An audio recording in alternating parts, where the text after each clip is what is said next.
You're listening to the podcast To Be Single or Not to Be by Shanna Montana. A podcast where we talk about the single life, dating, and relationships so you can make a decision at the end of each episode and decide to be single or not to be. That is the final question.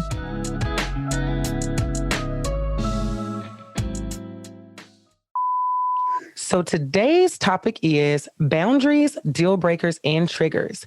And I wanted us to discuss this topic because I feel that these are items that are essential for us to be aware of when it comes to making a decision on if we are ready to enter a relationship, and to be aware of when it comes to our potential partner and where they are with these items as well.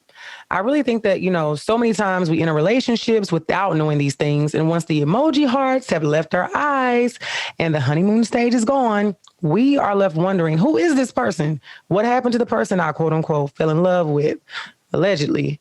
And all along, we really never knew enough about them at all. So for today's adventure, I wanted to bring in some guests who I know can add some great insight and some value to this topic. And those guests are our first time having Miss Jean on the podcast. Say hello to the listeners.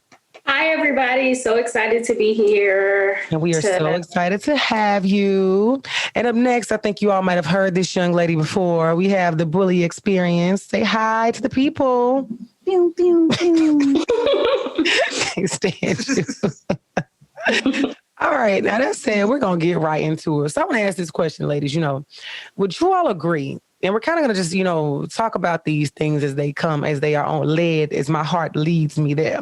Would you all agree that deal breakers are the beliefs, by definition, are the beliefs and behaviors which are guaranteed to result in a termination of the relationship? Like, you are fired when it comes to deal breakers.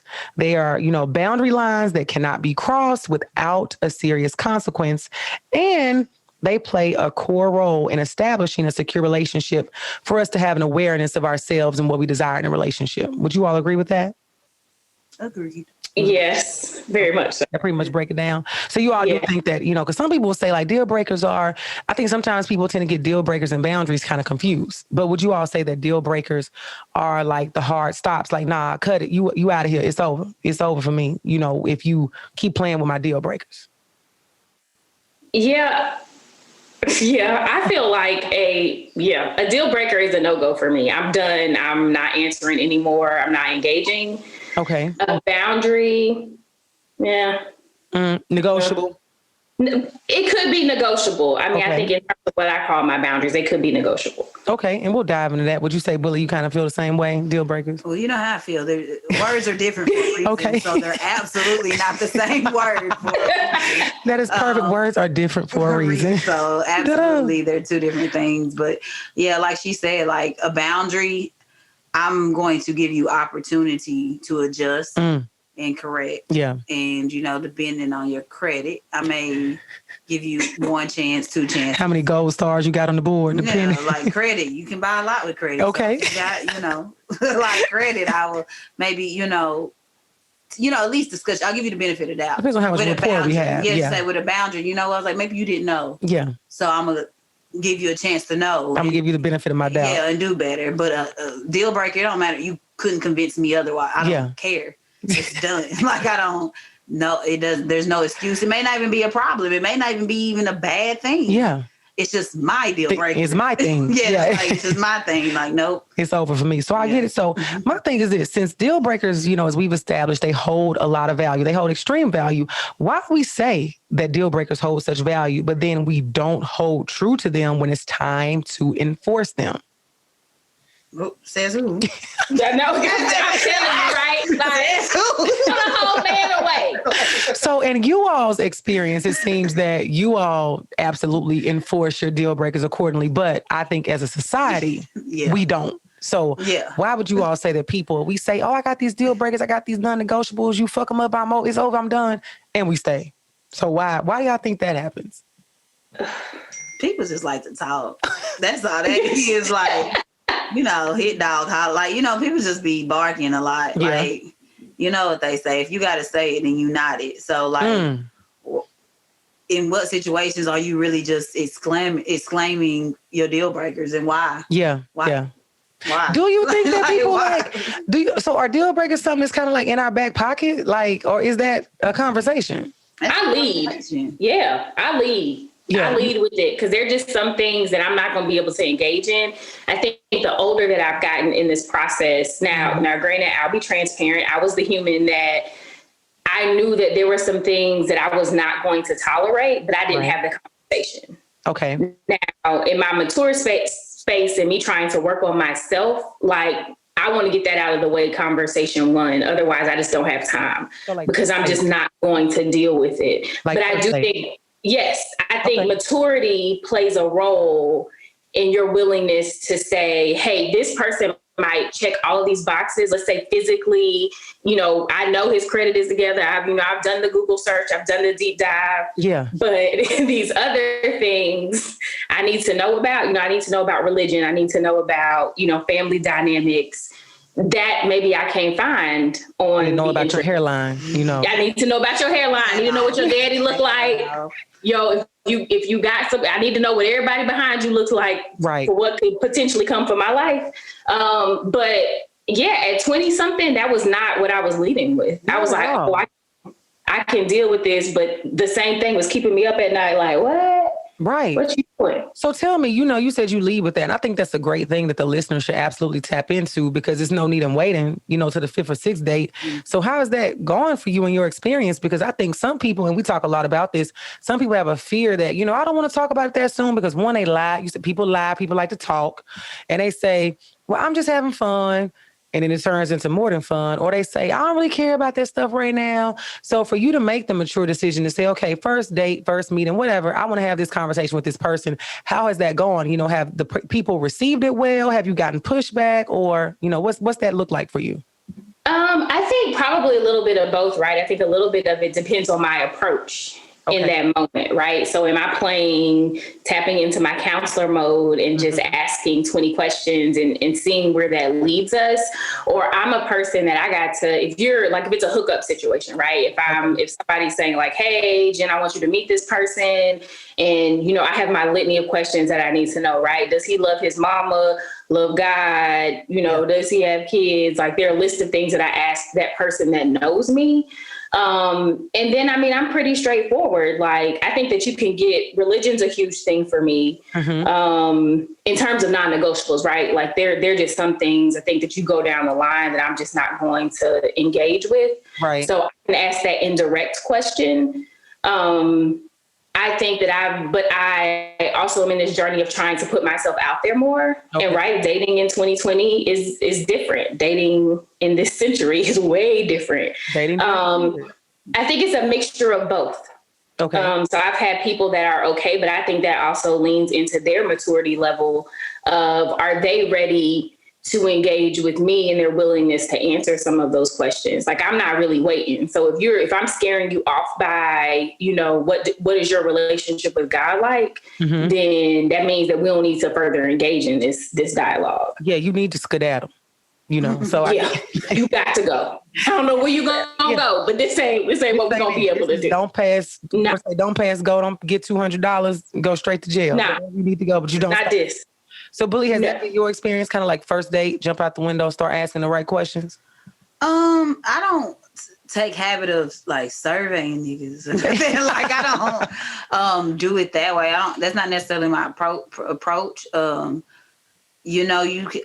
just honestly believe, and just I guess maybe it's my nature. You can get the answers regardless. Okay. Like you can get the answers without asking questions. Your silence is an answer. Your body language is an answer, and so I don't actually have that many deal breakers.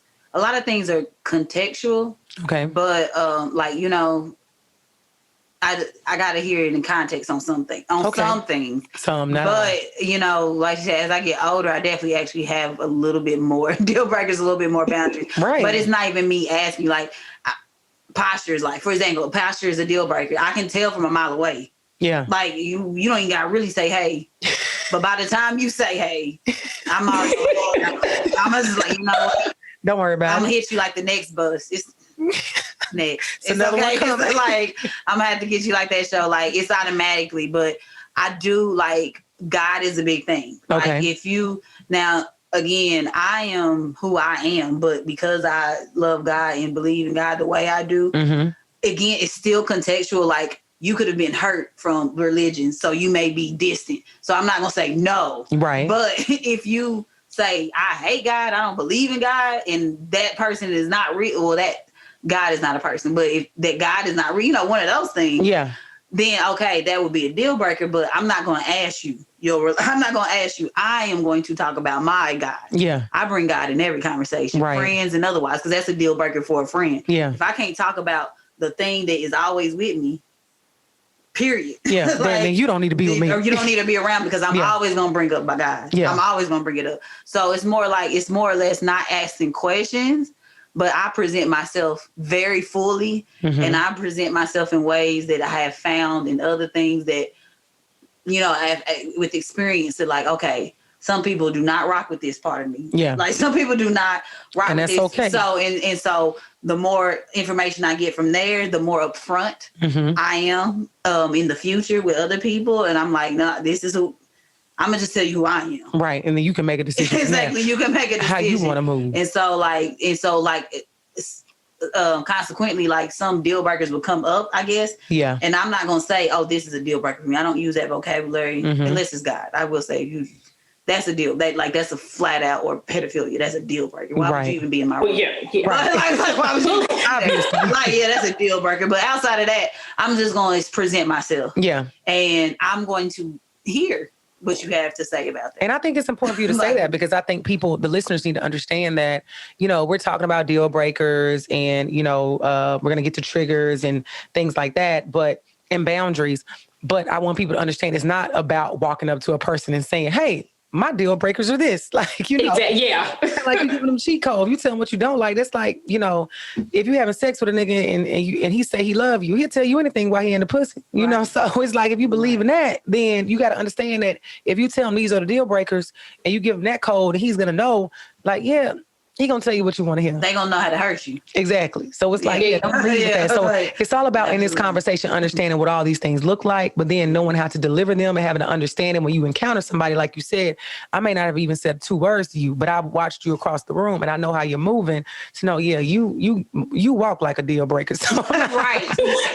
Right. Bulli done got me together. I need to sit up like, let me get this posture. That's a new one. I have to heard that. No, it's not about sitting straight, but you can just tell. Yeah, you can just tell. Yeah. It's not a certain posture. It's just you can tell a lot of your confidence. Yeah. Period. Like just how they hold it's a whole lot. So, ladies, gentlemen, listen up. Right. So, do you think also?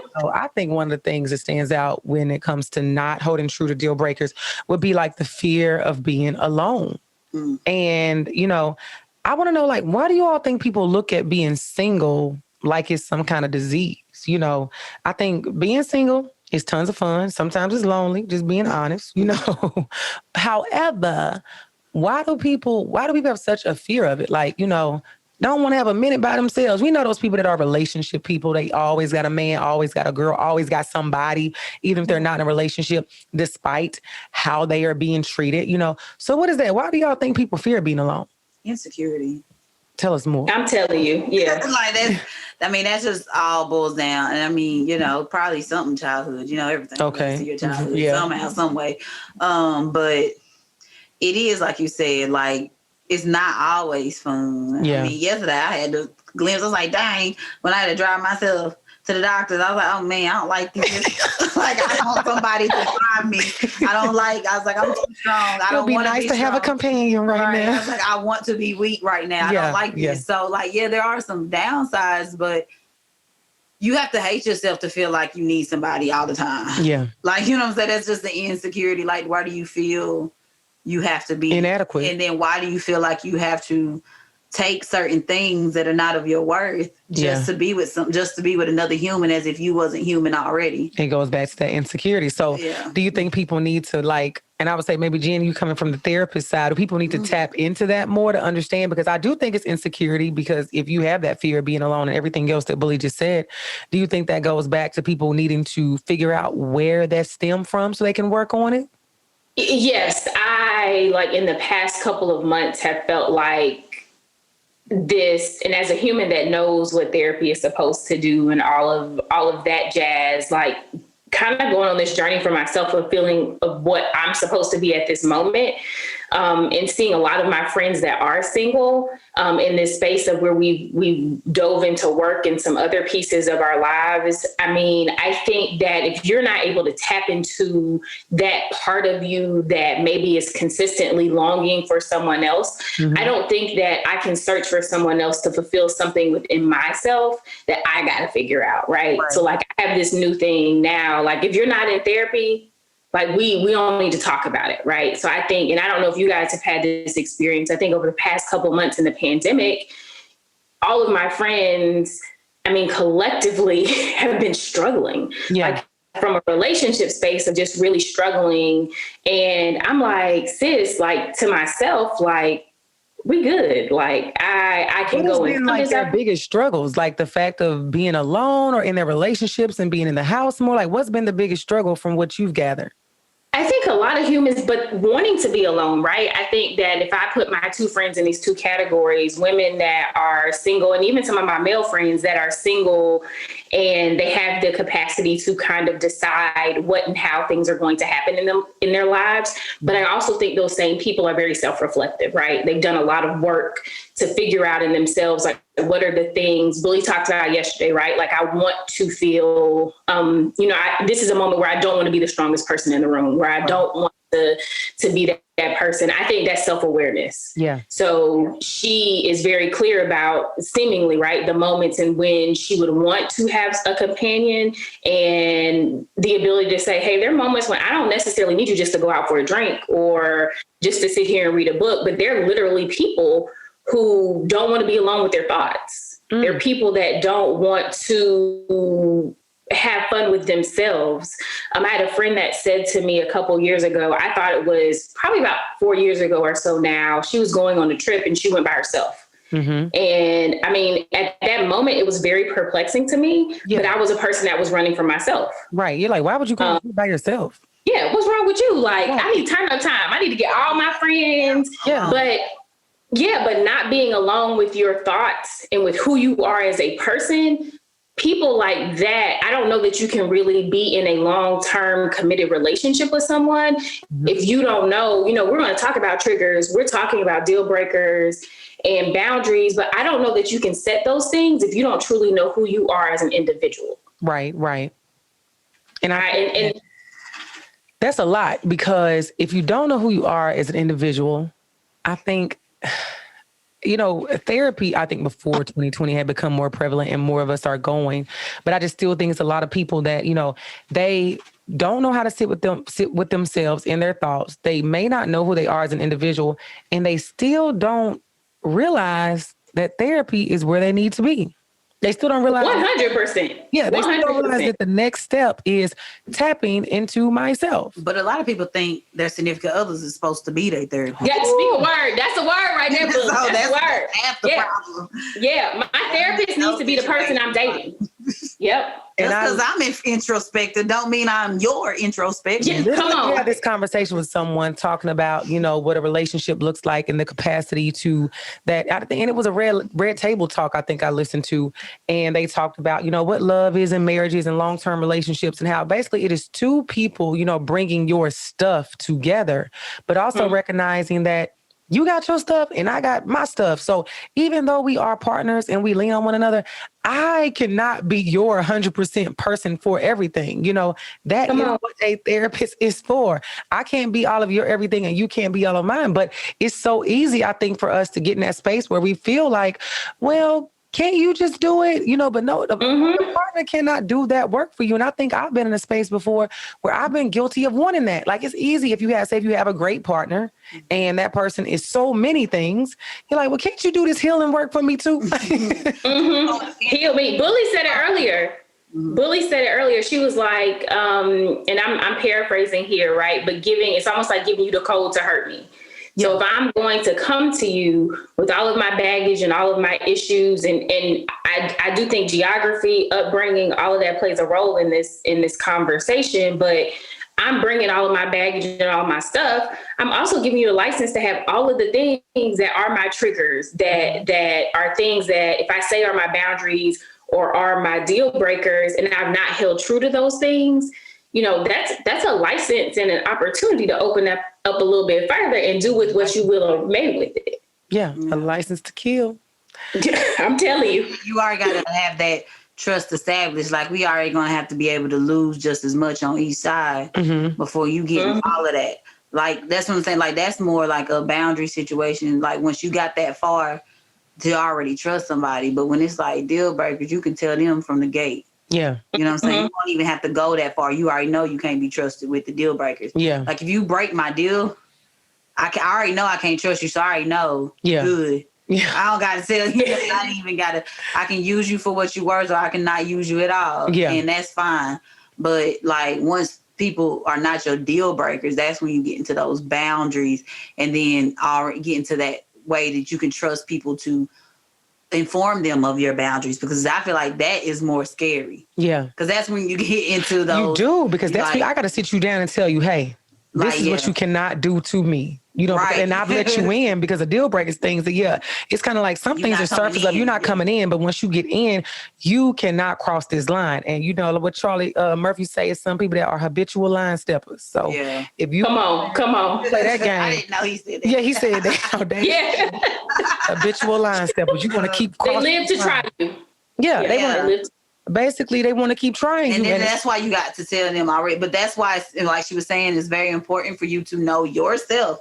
Because when it gets to those things, because again, this is not just relationship. This is friend. Like, it's like, look, if you do this, like relationships, period. Relationships, friendships, parents, all of those. And I'm like, okay, this is going to bring this out of me. Yeah. Like, I am not at fault for whatever I do. I'm telling you. Like, because we're calm, we're in a loving mode right now. Yeah. And we're just having a conversation. Right. We're just communicating. And but you can't have that honest, loving, calm conversation if you don't already know yourself. If you're not already doing that introspective and that self-building work. Yeah. So that is why it's so important to work on yourself, because then you can show yourself in a more respectable manner that you're not going to be like upset with yourself. Right. But you still you can't be held accountable if you explain this to people. Yeah. Because it's just like the old tale debate of a thin line between love and hate. Okay. You know, everybody wants to say, you know, what's the name? The woman was the villain. Liam was wrong. Real. Like,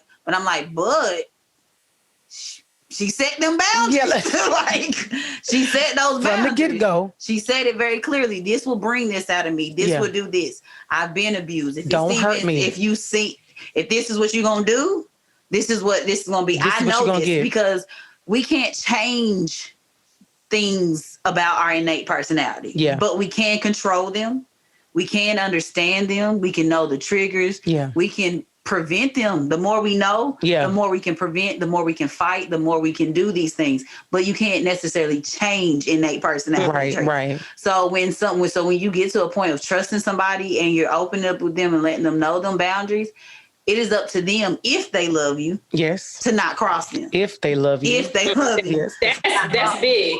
Yep, if they love you. Because if they don't love you, and that tells you what you need to. And then again, you have to build yourself so much that you know that, boom, that's a deal breaker. You know, it's like, I don't have that many deal breakers. But if I tell you a boundary and you still cross it, that is a deal breaker. Yeah, it's like when even though they are different, they start to come together. Like, this is a boundary, you've continued to cross it. So now this is becoming a deal that you're about to break. Yeah, we're about to shut this down. So I ask that because we talk more in the terms of, you know, deal breakers are more so on the front end. And I like how we've been able to section it off, that boundaries are something that comes as I trust you and I give you more information. So do we think that because in the beginning, deal breakers can cause us to kind of, you know, cut people off? Are deal breakers too harsh? Nope. What would you say, Jean? Bulli says no. Do you think they're too hard? I'll say this. I think you have to reevaluate them with time. Like, as we talk about this self-work and like, again, me trying to go on this self journey. And because I had a laundry list of things that were just non-negotiable. Right. And I think you have to alter in this moment that we're in. So I'm a person that believes in self-evaluation on a regular basis. Right. So I I think that they change. I think they have to change with you. Not let me say they change with you, because I think you have to be in control of, again, reevaluating yourself and your situation to know if I'm just being unreasonable, because I can be unreasonable. I think we all can. I always tell people humans have the capacity. Like, I think if you're in a relationship, I'm going to give you the reason to want to leave, you know? So I think that you have to be able to understand, do you want to stay beyond that? But I think also, our deal breakers, is it saying that a person can't make any mistakes? No, but that's why I think it's two different words. Like, I don't think deal breakers are that harsh, because how we gonna go get there? If it's a deal breaker and you break it, how am I gonna do anything with you after that? Yeah. Like, I'm not doing nothing with you. Right, exactly. That's what I'm saying. Like, we done. Happy. I'm not gonna like it. I'm not going to be satisfied. You're not going to get a genuine version of me. You're going to get a version of me, which is also true. Yeah. Believe them, both of them. But it's not going to be that you want the one that's productive. Yeah. It doesn't help anybody. Okay. And a trigger of mine is wasting time. I do not waste time. Yeah. I do not like wasting time. Wasted time is worse than wasting money, because you can't get it back. Yeah. Like, I don't care. I'm not going to waste your time. That's why I can tell people I can be respectful. Yeah. You know, men at the gas station holler at me, no, thanks. Can I have your number? No, why not? I'm not going to answer. Yeah. And that's just it. Like, I'm not going to answer. I mean, I could give it to you, but I promise you I'm going to waste your time. And this is going to be a waste of time. Yeah. So thank you. And so, like, how does it help anybody? If you already know what the deal breakers is, it's not going to help you to cheat yourself. Yeah. Boundaries are contextual. Like I said about the guy thing, like, it's one thing for you, like, I don't go to church, stuff like that. Like, I go to church. I'm not going to say no if you don't go to church. I can't talk to you, because there is contextual things. Mm-hmm. A lot of things happen. You know, like, if I care to learn about you, I'm going to learn why you feel that way. Right. And I don't say, like, humans don't save people, God save people. So maybe my love, because I'm a Christian, that's what I'm supposed to do. Right. Just love you through it. That ain't really none of my business. That's you and God. Yeah. But, like, then it, maybe God bless down you. The road. It'll get there, but that ain't a deal breaker for me. Yeah. But if you say forsake you altogether, I don't like him, and I don't like that him is in you. How could that ever be too harsh? Yeah. Like, I don't think it is, because I think that ultimately it's the same as asking, it's almost like asking the same question. Is anything more important than my peace and my happiness? Right. And I think it's, no. And as we get older, those are two things that are essential to living this life. Like I always say, and I always give this, I think you call it an analogy, that, at times in my life that, say, my bank account has been full and I haven't been wanting for anything. When something tragic happened in my life, that money I had didn't do anything for me. Mm-hmm. That person that had been sitting there getting on my nerves really didn't do anything for me. So I think that it's so important to recognize that, your peace, your happiness, and where your energy is placed are some of the most important things. And if we were to throw those out the window, we're almost saying throw those deal breakers out the window, because if a person is constantly breaking your heart or breaking your deal or breaking whatever, it's because they are constantly crossing lines. They are habitual line steppers. Mm-hmm. They are in a space where it's like, you probably don't need, I'm probably just not the right fit. Refer to another episode we talked about. Like, probably just not your person. And how does that help anything? Like, how does that help anything? It doesn't. Who cares? It's toxic. It's toxic behavior that either if you continue to allow it, and that becomes my perspective, I think that's the value in the boundaries and or the deal breakers, right? Because I don't think that you can necessarily have one without the other. Okay. I think that I'm in control of, again, the adult conversation that we have about the things that, quote unquote, will make me black out. The things that will make me turn into the cutoff queen. Like, I don't have any qualms or questions about it. Like, friendships, anything, like, I will cut you off. Because again, right, it's protecting my peace and my energy and my ability to operate in this space. Yeah. But I think that you have to be able to, if you're operating in that manner with that behavior, then it becomes my responsibility, because we've had the conversation, I've set the boundaries and told you about my deal breakers, and you tried me, then this is never going to work out. It's going to eventually rear its head, and it's not going to be positive. Yeah. And I think we all have to look at it like that. So I love the way Bulli put it earlier that, boundaries and deal breakers are two different words. So of course they are two different things. So what would you all say the difference is between a boundary and a deal breaker? You can go. again, I would just say like a deal breaker is a out the gate no-go. Okay. Like the moment you hear it or see it, that's it. Like there's no negotiation. You don't have to explain it. You know what I'm saying? Yeah. Like you don't got to, it's not a discussion. It's like I was on a date once upon a time. Somebody was like, yeah, I played a game every day, basically every day, all day. I immediately went numb. I'm about to go. Right now. Like it might be a petty deal breaker, but I'm not going to sit here with your grown ass watching you play. It's okay. It's yours because you're not going to stop playing because I want you to get the job. You're not going to stop playing the game. You know, you can go to hell though. You in the game. Yeah. If you ain't coding the game or you ain't made the game, I ain't got time for it. I don't have time. Well, if you making money, some people do make money off of that. Nigga ain't making enough money. Right. No, that's what I'm saying. But then that's what I said earlier. It's like, it's not necessarily bad. Yeah, like it's just not for me. Right. It's just like a deal breaker for me. And that's what I'm saying. It's a deal breaker for me. Deal breaker is just like saying things that you know, like it's very simple. Like if I desire cheesecake, I'm not telling you I desire dessert. Yeah. I'm telling you I desire cheesecake. Very specific. So you can give me pound cake, you can give me a cupcake, and I may even eat it. Yeah. But I'm not going to be happy until I get the cheesecake. And then I can stick here and be with your cupcake ass. But the moment a cheesecake come near me, I'm gone. Peace. Pew. So what did I do? I'm telling you. That don't work out for nobody. That's what I said. That don't work out for nobody. I just wasted your time and you just forced my time. You raped my time. Yeah. And then it's like boundaries though are things, again, that's once trust is established. This is once you've already got past the deal breakers. You're already headed to a relationship. Yeah. Like you're already in at least a friendship of some sort. So, like you've already established respect for each other. Right. And so now you're learning each other. Boundaries come when you're learning each other because, again, like you said, some people make mistakes. Everybody makes mistakes. Like if I don't know, you know, when I say certain things, like I remember one time I was talking to somebody and I said, that triggers me. Like something he said, like triggered me. I don't know. He said something like, basically, and I almost thought it was a deal breaker, but I worked through it because I had to find out because it was like, I'm big on mental health. And he said the blanket statement, it's all in your head. And I was like about to be done. Like, turn to Incredible Hope. Like you one of those people that think, and I was like, that's the only place it got to be. Your mind runs everything.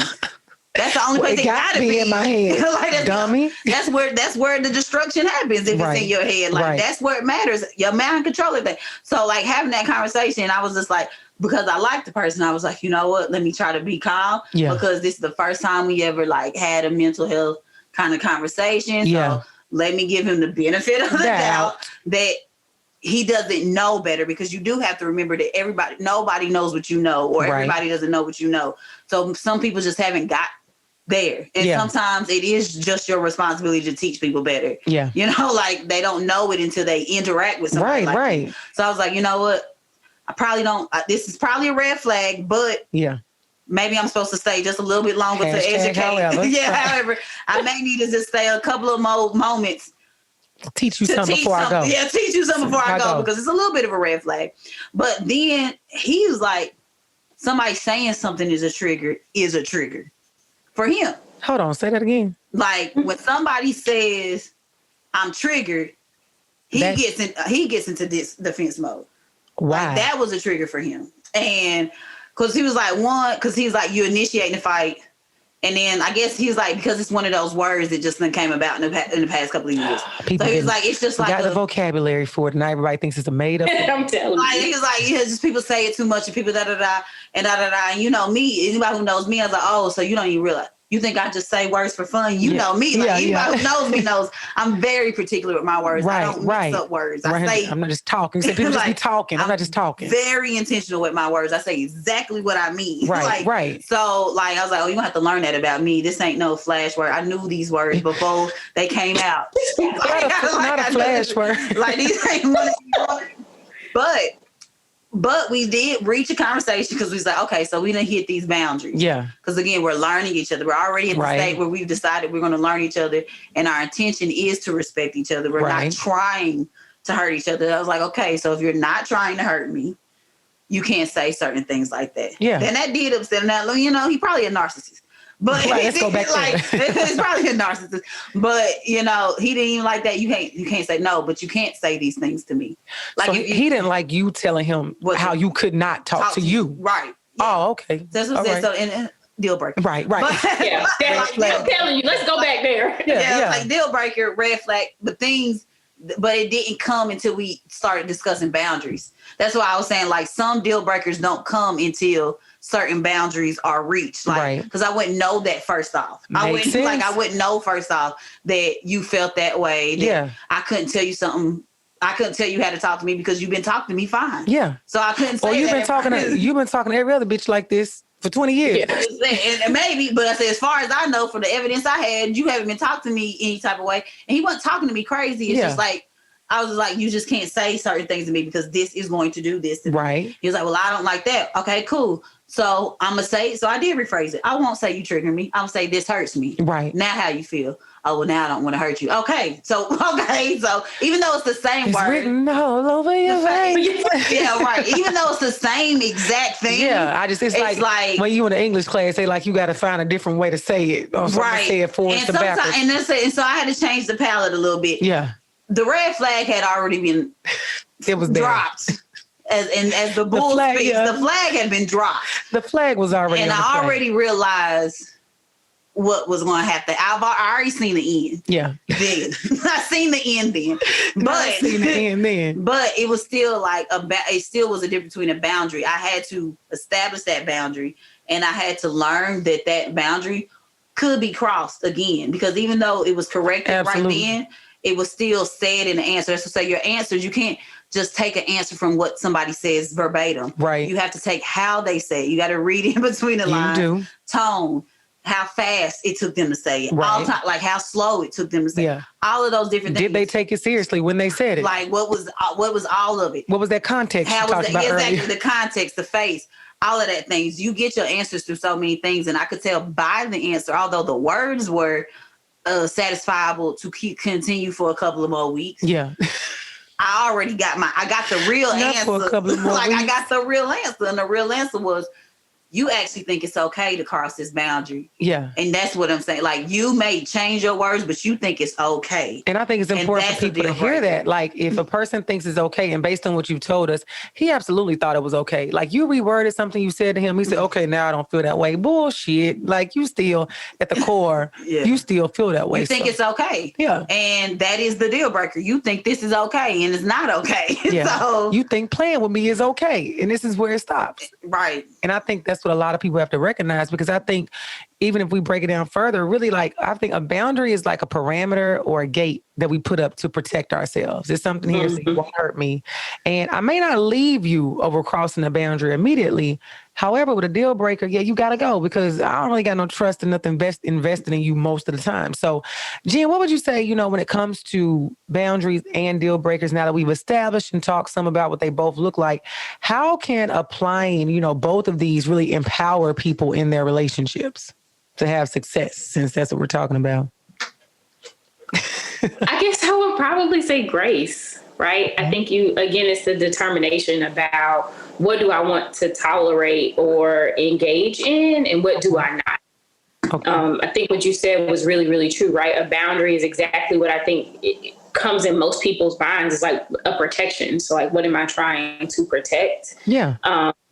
And ultimately it's because I found in myself, right, these boundaries that I put up for myself, it doesn't mean in every case that some of those are an unwillingness to flex or for me to learn, right? Yeah. So Bulli talked about, I'm going to stay a little bit longer to maybe educate you in this space. And I'm not going to say I hadn't been read a time or two in some spaces where I had to consider things differently.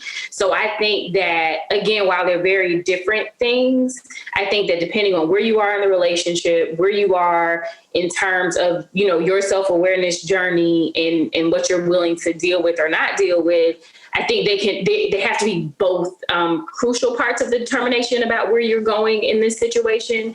And really kind of at the end of the day, what it really boils down to what you want to tolerate and what you don't want to tolerate. But I think there has to be an openness for both people. Yeah.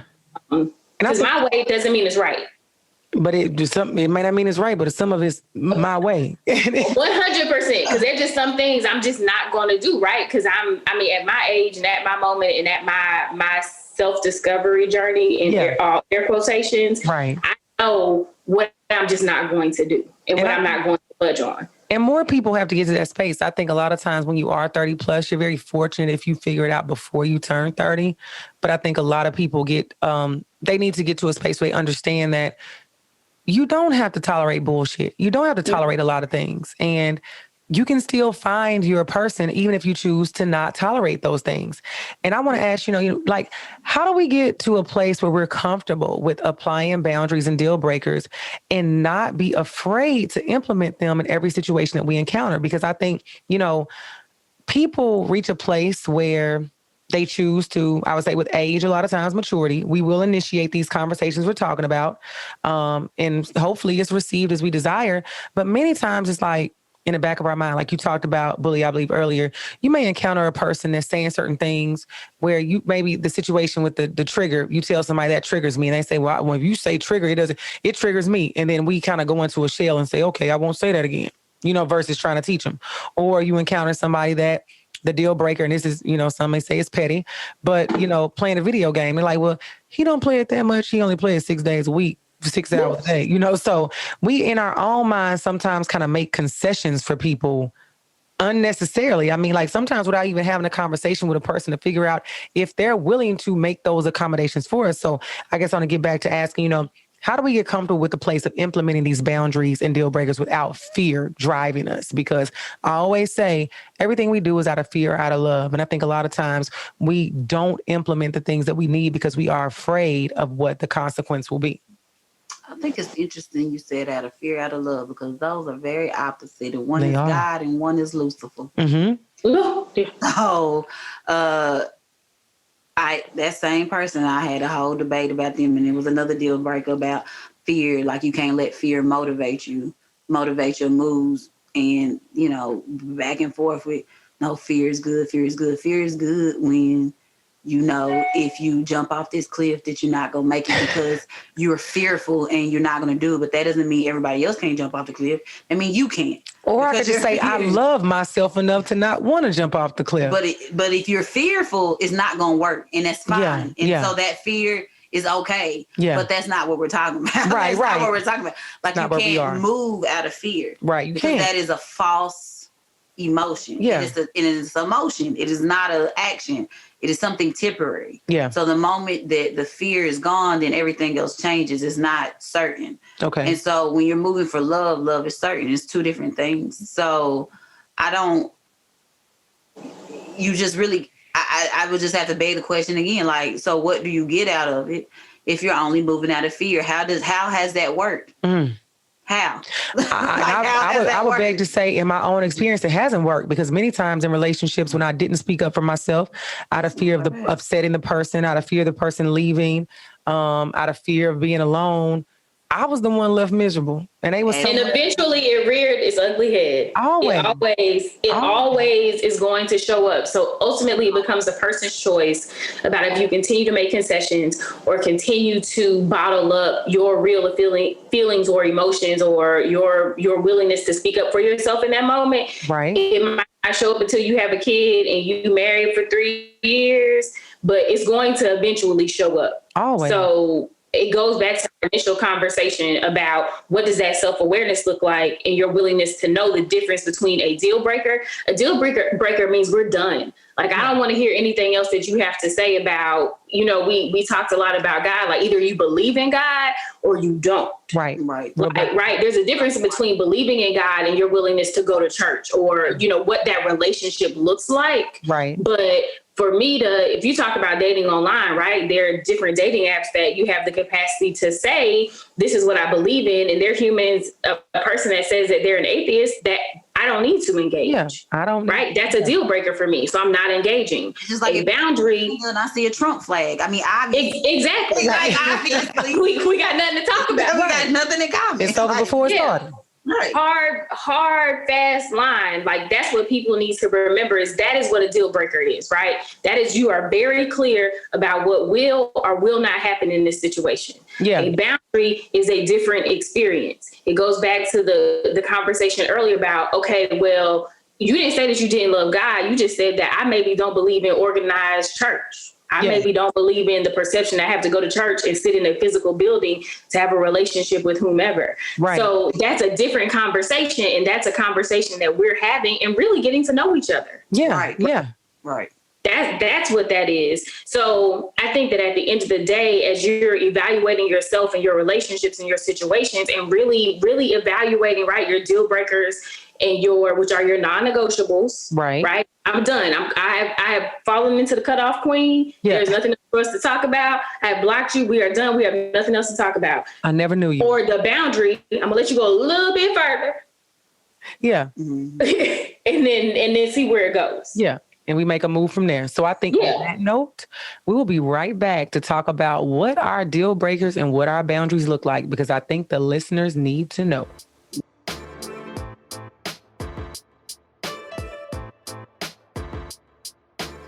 And we're back. So we have been talking about boundaries and deal breakers and all that beautiful stuff. And so I want to ask you ladies, do you all feel like you currently have a really high awareness of what your boundaries and deal breakers are in your relationship life?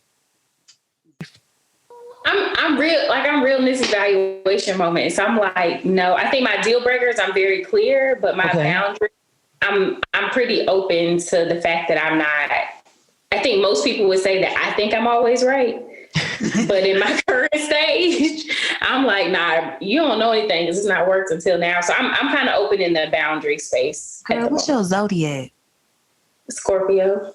That's a good sign. She said, I mean, I'm clear. I know it. Similars. I heard Scorpios and Tauruses are similar. Really? Really? I like. What are you believe? You a Taurus, you said? Yeah, as far as, because a lot of people be thinking I think I'm always right. And I'm like, but I don't want to be. I'd rather be wrong. A lot of times y'all exactly. I'd rather be wrong. It's just a lot of times y'all are right. My experience with Taurus women, like, they are very matter-of-fact people. They're people you can go to get the truth, you know, and I don't know a lot of y'all, but when I'm thinking in my head of the few Taurus women I know, like, y'all do operate pretty much the same. And y'all are right. Exactly. I am always right, but I don't want to be. Please. Exactly. Prove me wrong, please. Yeah. Like, please.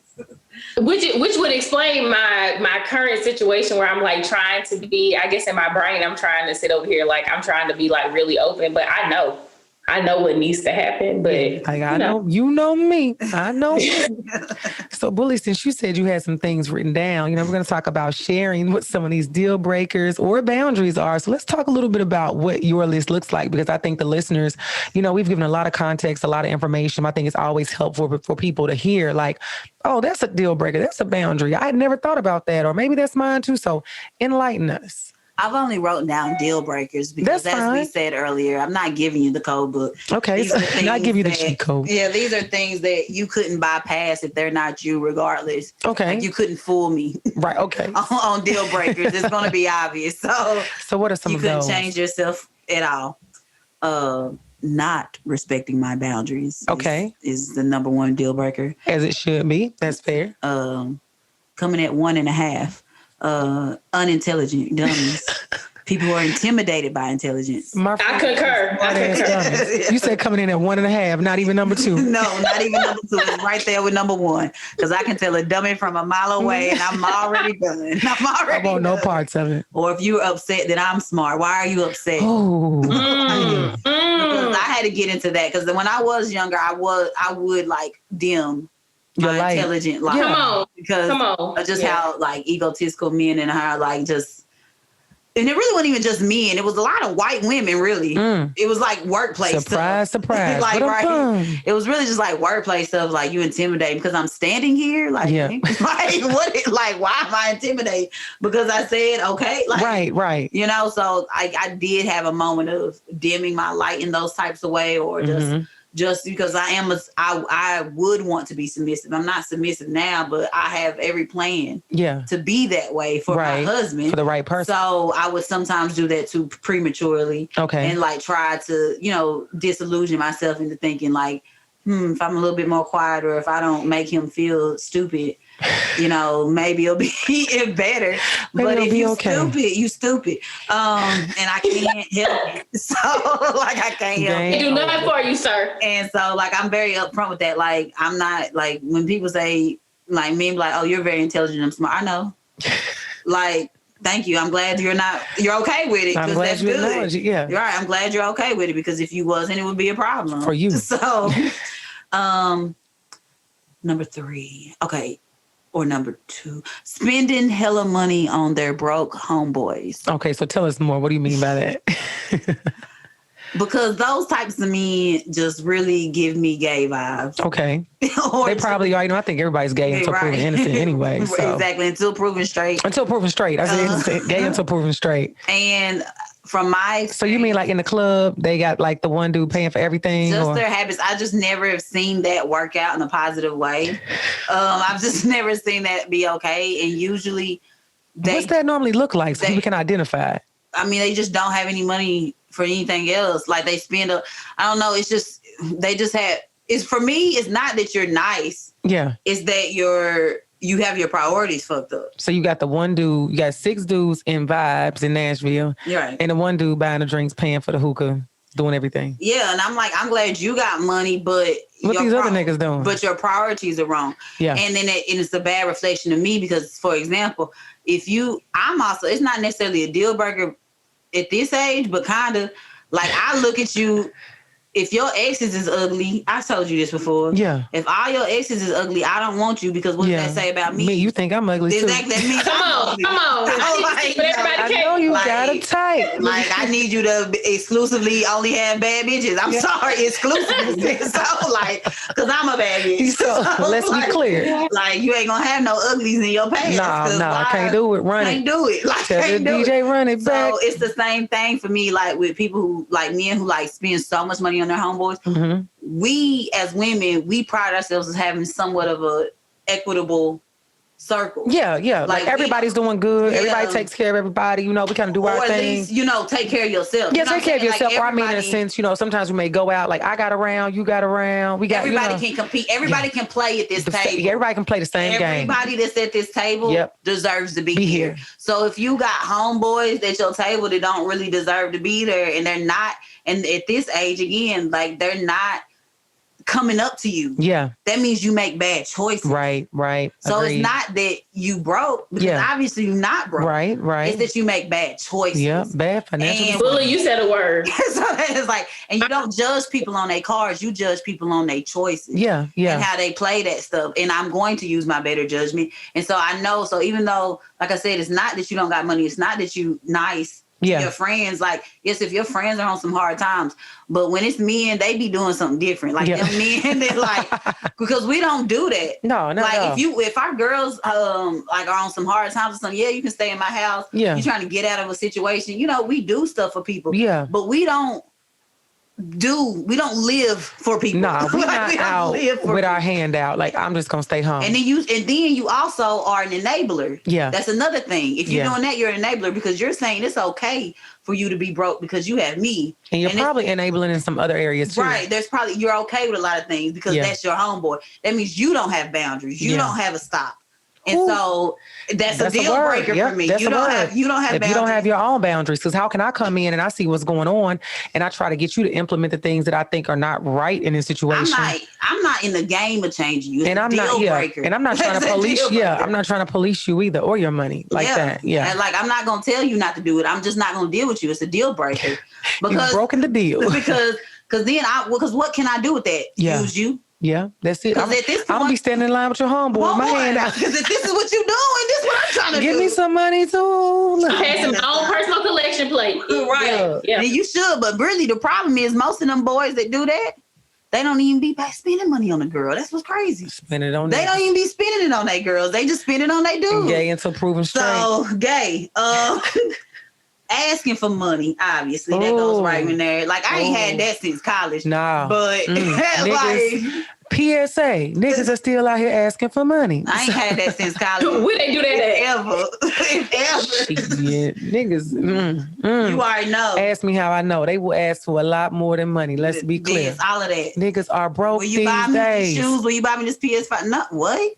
I'm not doing none of that. If you ever I ain't done that, yeah. It's like if you ever ask me for anything, I would do what I want to do. But if you ask me as a man for anything like that, I have encountered more men than not that have been comfortable with asking me for things that I'm like, I would never ask you for this. Right. Like, why? And that's the point. That's the main point. I wouldn't ask you for this. money. So why are you asking me? I'm not going to do it. What have I done to make you so comfortable? All right, which brings me to number 2.5. I don't know where we are. Match game.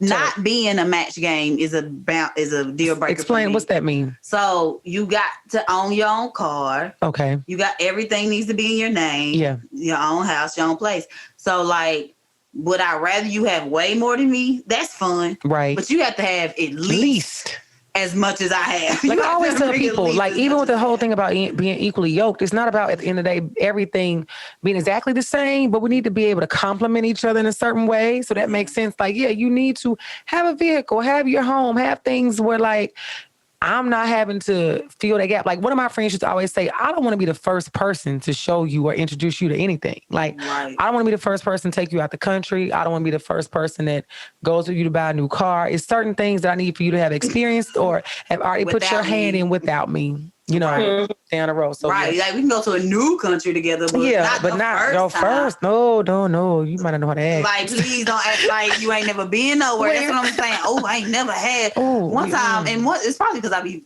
dealing with people too young. But one time it's like I ain't never had seafood. Never. I'm about to go. The show's over, y'all. Have a good night. Thank y'all for tuning in. It's been real nice. As the church figure says, let me go ahead and no, real quick. How I ended up here. Never had. See, where you get that nigga from?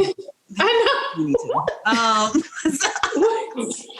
Oh my God. That's no excuse. I was like, maybe it is because he young. I don't know. Because I didn't used to eat seafood. I tried to understand, but I was like, it's still not going to work out. No. I found this one. This is a new deal breaker that I had to find out the last 2 relationships. What is that? Withholding sex manipulatively. Or we didn't do that at all. Oh my God.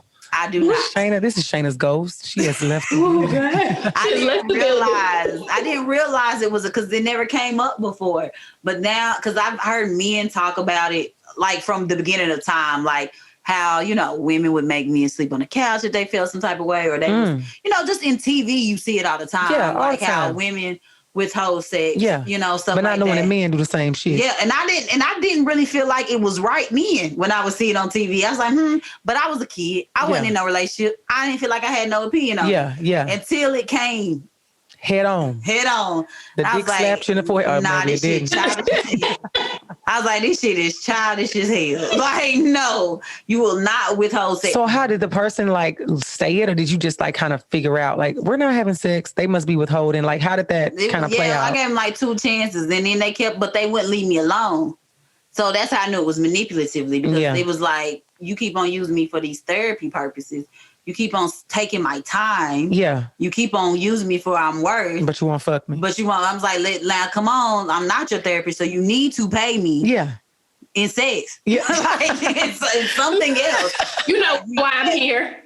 Talk to me. Right. You got to give and take. It's give and take. Yeah. Like, you know what I want for you. And we not a relationship. We just in a relationship. Yeah.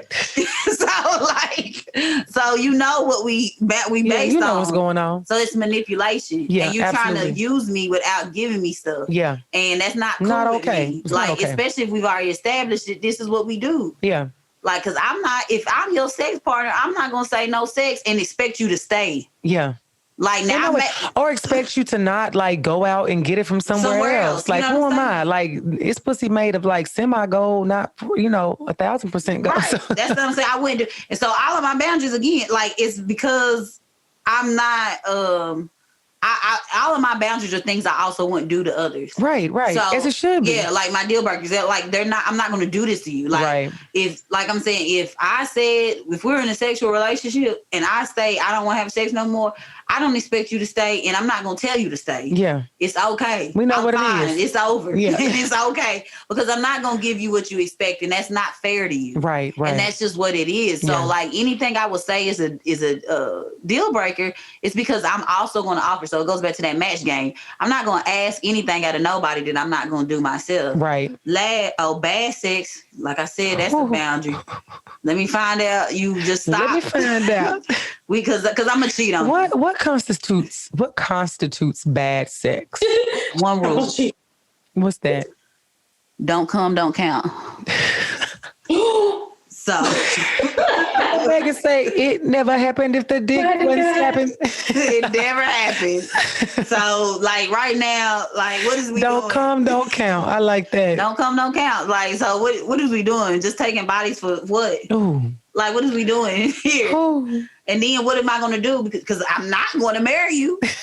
Like, what are we doing? Like, it's a deal breaker. What am I going to do with you? Yeah. Unless you offer everything else and offer that it's going to be a polygamous relationship. Oh, and it's Unless you really okay with me having the next person be that person while you're these other things, then it's not going to help because you got to have some boundaries too. And you have to say, no, you can't just be fucking somebody else. If you're not giving good sex, you don't deserve to have boundaries. I should be able to treat you however I want to. I'm not about to treat you to anything if you have bad sex, because what are we doing? I mean, you can be friends, of course. We can be friends, but that's it. I don't need friends like that in my life. I do like some type of... I'm straight. I'm good. I'm good on you. You may be good. I'm good on you, sis. You could. I mean, I don't have sex with my female friends, and they're still my friends. So it's different. It's different. I like masculine. I do too, but if we've tried it and your sex is bad, like it's like literally every time you come in the room, that's what I'm going to be thinking about. I'm not. I am. So, I mean, and then if we become quote unquote friends, I'm probably going to like crack a joke every time I see you. Yeah. I'm telling you, baby. I'm like, what's up, wee dick Willie? Like, you know, I got a friend like that. I'm like, your dick is small. Oh my God. I'm about to go again. This is Shayna's ghost. About to conclude. Y'all have a good night. I'm done with my deal breaker. That's a hell of a list. You know, I think I can agree with a lot of those. Outside of that, I think one of my deal breakers, of course, is cheating. I think because I used to get over that. I used to think that. Now I used to until like 5 minutes ago, you know, and then I started thinking like, you know, cheating. I'm probably going to wind up on, I don't know if Nashville has First 48 yet, but I'm the first one to, you know, start the city off right. We going to start this shit all right. We got to stay in the word in jail tonight. Hey, you knock on wood. I bet that's low. Let me knock on wood. So, yeah, I think a lot of what you said, cheating, I think, deal breaker, like a lack of communication. Like, that's a good not because so many things fall under the umbrella of communication. I think being able to have a conversation about anything, nothing is above a conversation. Being able to tell me how you feel about something, I know people who have been in relationships that literally have said like them and their partner have gone like 2 weeks without talking to each other because they were pissed off. You are not going to go. We're not together no more. Right. We're not together no more. We're not going to make it there. Out of mind. Their relationship ended. Like these people live together though. Nah, we not in a relationship no more. We roommates. Yeah, girl, speak a word. Speak a word. You cannot be in a house with me and think that you're not going to not talk to me. I'm gonna add communication on my list. That's a good one. Yeah, communication. And I think that just being able to talk things through, because ultimately when you think about it, you know, like in reality, unless you're just dealing with the ultimate fuck boys, and I thank God I've gotten those out of my system, you know, like for the most part, what are we really fighting about, arguing about, talking about? Most things are just a conversation, but are you able to, do you have emotional intelligence to properly communicate? That's the breaker.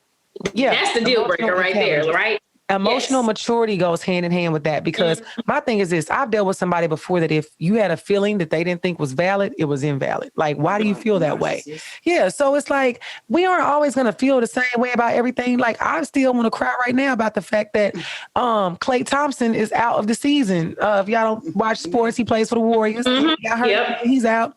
I was really upset, you know, and I need to be with somebody who understands that, you know, like, Who? Wait a minute, who you telling? You know, people be like, you don't know that nigga. You don't know who I know. Exactly. You don't know who I know. I'm still heartbroken about Nipsey. Heartbroken. Let's be clear. So, man, all of them. That's like, I think when I saw somebody put on Instagram, you know, like after Nipsey passed, of course, a lot of people was heard about it. You know, whether you listen to the person, like you hear about people passing with, I've never listened to their song or not, you are impacted by it. Yeah. Yes. So somebody had put on Instagram, like, well, don't say nothing when your stinking ass grandmama died. And you want me to be out here saying R.I.P. Like, it's the same thing. I never had it made personally. So don't be over here looking for me. My condolences if I can't be mad about Nipsey. Like, it goes hand in hand. So you know, it affects me. So I think communication, having the emotional intelligence to communicate, emotional maturity goes hand in hand, because you have to be emotionally mature and not be a narcissist in order to be able to communicate. Right. I would say deal breakers, being poor. Yes. You know, yes. That's that poor nigga. Yeah, you know, poor and poverty is a mindset. You know, so I'm not saying you got to be rich, because it's rich people out here that's killing themselves every day. And they poor in spirit. Exactly. So poor energy. It's like, what are you doing? What's your mindset? What's your mentality? What's your hustle? You know, and it helps if you got a couple of dollars. Like, don't be out here waiting on the Trump unemployment because you can. You know, waiting on that $600. On that stimulus because you can. You know, so have some hustle. It's a defeatist person. Now that poor energy is a defeatist energy. And it trickles over to other areas of your life. And then, because I don't really like a working nigga for real. A what? Like a working ass nigga. Like that work all the time, got 80 jobs. Like, I don't like that either. I don't like that too much. Because you're not really making money. That sound like a broke man. It sound like you got 15. Yeah, you got 15 jobs that equal like you probably could have just 2 or 1. Well, now, you can have one that work. And then you don't have time for me. Because my love language is quality time. Right. And I'm not saying you need all my time, because it's like, you know, I work, I travel, I got the podcast, I have stuff going on. I'm not around exactly twiddling my thumbs every day. However, we know that people make time for the stuff they want to make time for. It's like you said, if you got 15 jobs, you don't have time for me. But you don't have time for time. Yeah, right. You don't have time for time. You don't have time for you. At all. Like, it's just a broke mentality, because why are you doing that? Yeah. Like why? Just... What about you makes you feel like you shouldn't make more money in one spot? Because it's not like it's a passion. Yeah. That's what I'm saying. Because a lot of these things have different side effects. Yeah. So it's not the actual thing. It's what that mentality insists. Yeah. Like, if you think this is okay, then you think this is okay. Right. It's one of those things. Yeah. Like, it's a trickle effect. It's like, I know that this will tell me this, and that. About you. So it's not that one thing. Yeah. It's just that it's like a wheel. Other thing. It means it's a wheel. Things. It's gonna follow each other. And this is when I just thought about when you said the poor mentality. Yeah, it's just, and it's not about, you know, I think some people just like to say, I hustle, I grind, I get up, you know, that whole like sleep when you dead. No, Diddy says that, but Diddy go to sleep, you know, so like, exactly. Don't think he don't sleep. Yeah, he does sleep. Let's be clear. He getting his time. But some other people doing it for him. Like when people, that's a word. As much Beyonce stuff as I have on my wall right now, that's my girl. People say like, you got the same 24 hours as Beyonce. No, I do not. Beyonce has a team to help her with everything, you know. She does her part. I'm gonna give her credit, but she still got a team. Anything we do, and we know she works smarter, not harder. Exactly, because she got the money to do it. She take hella vacations. That's what I'm saying. Like, I don't like. Yeah, she's but listen, they're folks that are not sleeping, so she can't sleep. Exactly. So yeah, people miss me with that. Mm-hmm. Something else is crazy. I don't know if it's a deal breaker. I think it's becoming one. I have encountered a lot of grown ass 35 plus men who want to text all the fucking time. Yeah. Listen. But that goes back to communication. Inability to be because I am a texter. You know, I guess they consider as part of the millennial. I'm a texter in the sense of like, we just talking about regular stuff. Yeah. But like, if I'm really like trying to get to know you, especially a guy, we got to talk on the phone. We got to FaceTime. Face to face or something. Yeah. Especially like, what if you don't live here? We got to do other stuff, you know? So communication is at the core of it. And then a lot can just be misinterpreted. So many things have failed. So many. Come on. I'm telling you. Don't hear the tone. Like, the only people that I text all the time are my girlfriends because they read it like in my voice. Yeah, they read it in my voice. So there's nothing I can say that's going to be misinterpreted. Exactly. Because we've been friends for decades. Yeah, so they know. Like, they know exactly how I said it, when I said it, the laugh out loud. They know everything. That's the maturity of the person that you're dealing with, right? Like the reality of, and I say maturity, but also the confidence, right? Like, because I'm a human that works in a male dominated space on a regular basis. Yeah. And so it can become very easy for me to operate in that space. But in my personal life, like, I don't want that. I want someone who's going to, I read people all day. And tell them what to do and be very clear about what that leadership looks like. But I don't want to open my door. I want those things to be set out for me, right? Like, I'm all about being a partnership, but I want you to be wherewithal to say, you know, well, I'm going to call her today, or I'm going to, because if I had to choose between having this glass of wine and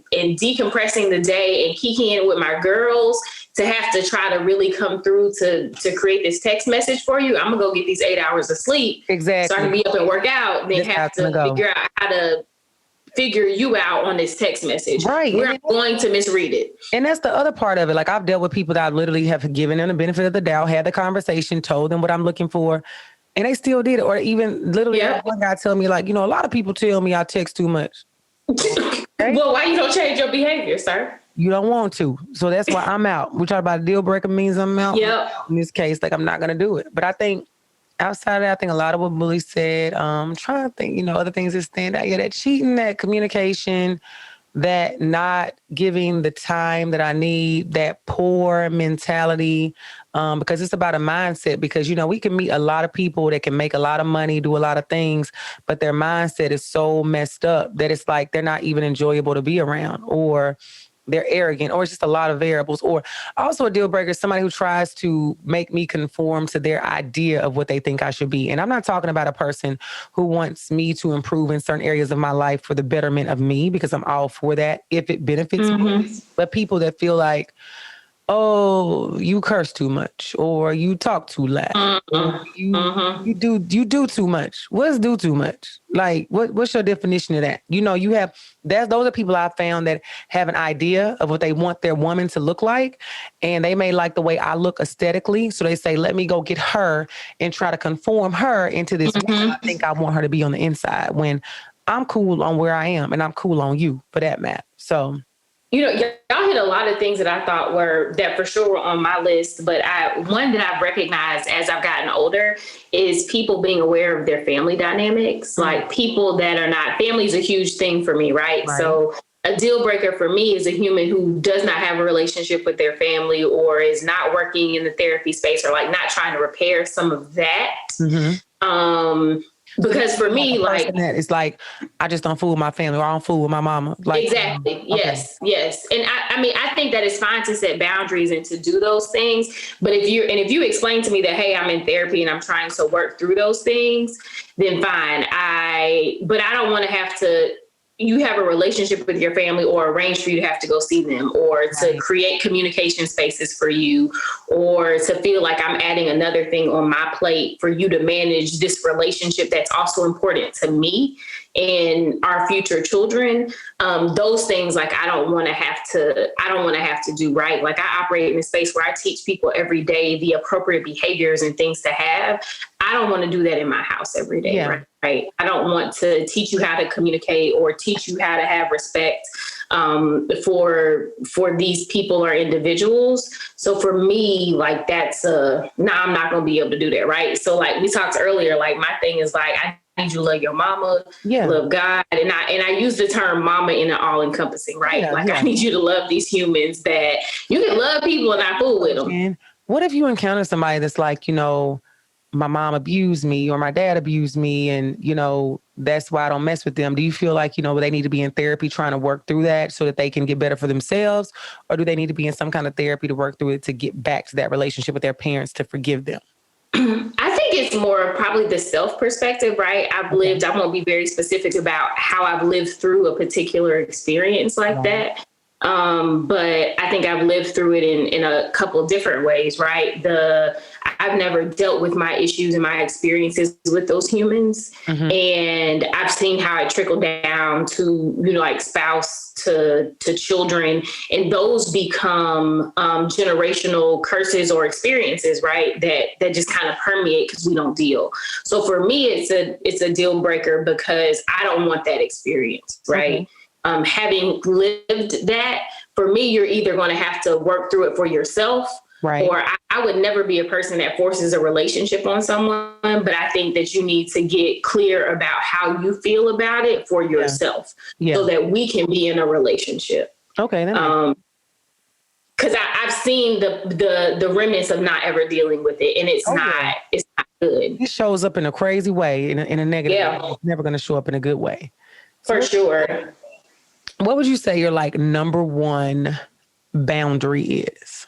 Once you've kind of let that person in, you trust them, you are allowing them in your space, the number one boundary.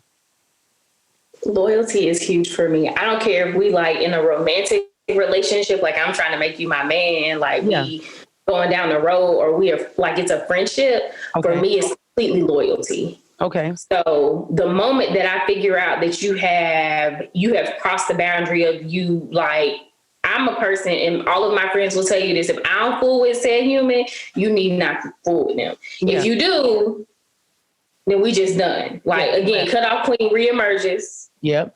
You may not have ever done anything to me other than you might have talked to Sally Mae and you talked to her, so we done. Like I ain't got shit for you. Like I'm through. I told you. I warned you. I told you up front what this was going to be. Because for me, we are a team. Like whether or not we're in a romantic relationship or we're friends, we are a team. Right. And the moment that you cross that boundary for me, we're done. We don't. And that's probably more of a deal breaker, I guess. And it was on my deal breaker list. But I think it can go both ways, because a deal breaker, you can have loyalty, of course. But if you see somebody is not loyal, I think that's on both lists. Because when I trust you, you really can hurt me if you are not loyal in a situation. Yeah, like at that point, like I'm giving you the gate. Like if we get to that point for you to, because see, here's my thing. Like we talked about all this conversation, communication, emotional intelligence. If you make it through the deal breaker phase, then that means I've given you an aspect of who I am. Yeah, I've given you. Right? That means I've allowed you into this place where I don't allow people. Yeah. And the moment that you cross that for me, I'm probably going to give you the opportunity to explain it, but it's going to be very, very difficult for me not to be like, you know what, you go be with God. I don't know what to tell you, but we're done here. Like, it's been a lot of slow singing and a lot of flower bringing. Flower brings, a lot of fago bringing. Well, yeah, baby, I got nothing to tell you because I told you up front what the deal was going to be. And now we're here. So what would you say, Bulli, what's your number one boundary? I think it goes hand in hand with what she said, but it's respect. You respect it, and that is in the umbrella. I mean, loyalty is in there, of course, but that's just like the umbrella of a lot of things. But I don't take disrespect to not at all. So like that's just a number one boundary for anybody, a female friend, a parent, whoever, a human. Like no, like I'm telling you, disrespect it. Like you cannot respect me because I just don't feel like. I mean, because I just don't even think you could love me if you don't respect me. Some people that's it. Me for love. I don't think you could possibly love me without respecting me. You know what I'm saying? Like, you really love God when you disrespect him. You know what I'm saying? How could you love me if you don't respect me? Yeah, I think they go hand in hand. So, I agree. Yeah, because even if it's a flaw of mine, right? And I've given myself to you, and maybe you try to help me work through it. And I like, maybe that's one of those self-reflective moments. Like I don't make an excuse for that behavior in me. I lead with it, but how can I be most vulnerable with you if I think that you're going to potentially use that thing against me? Right. In whatever space. And I had a conversation with somebody about that recently, that, you know, anything I share with you, being vulnerable, whatever the case may be, I never want to have a fear that it's going to come back up in a conversation where people to throw things in your face. Right. You know, I tell you something about maybe a situation me and, you know, a family member had, and you come back a month later, you just like so-and-so. What? So, like, so you was just holding it. You was holding on to it. Yeah. Hold on so you can throw it back up. So let me throw it back at you when I'm out. Like this is what, and that's that poor behavior. Yeah. That poor mentality that goes under so many different things. That insecurity, that's some bitch ass behavior. Yep. And people don't realize we gotta bring that word back. Bitch ass. Bitch ass. Bitch ass. We gotta bring that back. It's reemerging in 2021. Yeah, right? We bringing that back. And back again, I wouldn't do it to you. Like that safe spaces are so important. That's why we all need, because people don't realize the lack of safe space. That's why we all go crazy. Yeah. Because we don't have the safe space. It's absolutely a lack of safe space. For me to let you get so far to even learn a boundary about me is to mean that I am starting to believe that you could be a safe space. Yeah. And that's important for anybody. Like, I try to provide that with my friends. I try to provide that with any person. Like, that's important in general. Right. Like, with anybody, with a stranger. I don't want anybody to feel like they can tell me something and or feel unsafe. Unsafe about it. Yeah. So, like, because that is a priority, again, like I said earlier, that's my personality. Right. That's a priority in my personality. Right. So if we don't have matching, aligning priorities, it's already gonna be a problem because I can't be safe. Right. Like, how could I love you? How could I be okay with you if I don't feel safe? Yeah. It's like, what? I can't trust you. I can't trust you. And if I can't trust you, I can't do shit with you. How can I close my eyes and even do anything with? You a rat. Right. You rat. Because if you telling me my business back to me, that means you won't tell my business to somebody else. Come on. Like, you a rat, and I don't do no snitch rat behavior. None of that stuff. I'm ghosting these niggas. No bitch ass. Yep. No questions asked. No questions asked. I'm a Tommy Egan your ass easily. Like, it's OV. It's a wrap. Trusted. Can't be trusted. It's a wrap. And on that note, we've made it very clear. Snitches get stitches. Bitches. We bringing back bitch asses in 2021. And we'll be right back to talk about triggers.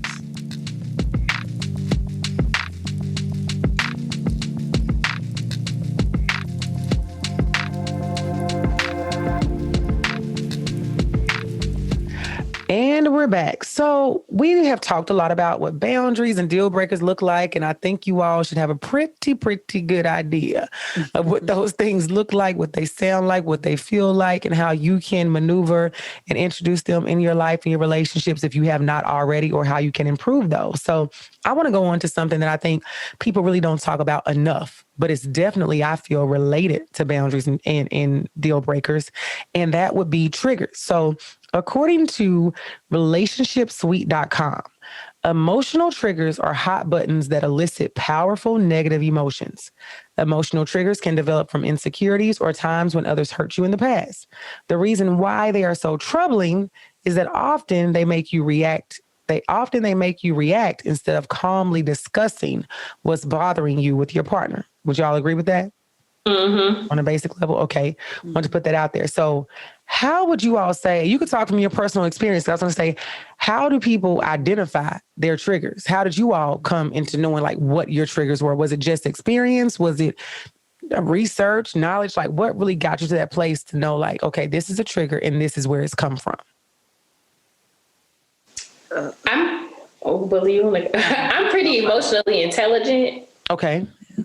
But for me, it is when it's exactly what you described. Like, it can be in conversation, like it tends to be in conversation where a behavior or specific language comes up for me. Okay. And I'm just not able to be very, I'll say self-aware. Okay. Like, my response is going to be my response, and it's not going to be buttoned up and tied with a nice bow. It's going to be like, say what, how, what? Like, for me, it's a flushing over myself. Ooh, human, and I'm inclined to black out and give you what you get, and I'm not going to be apologetic about it.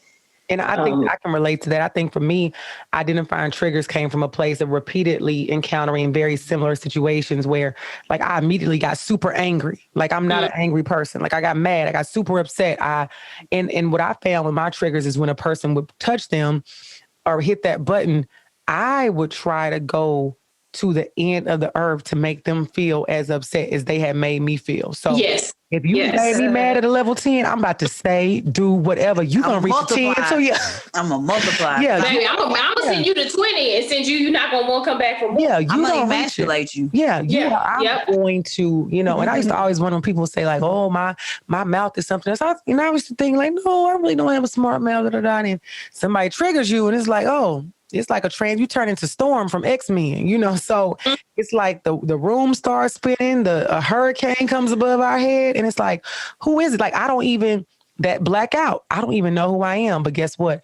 You pissed me off to a level 10. So now I'm going to take you at minimum. I got to get you to where I am. And so that's where I found that's how I identified it. So people, when you think about what is something that pisses you off repeatedly, no matter who does it, whether it's a partner, your mom, your cousin, the dog, I don't care.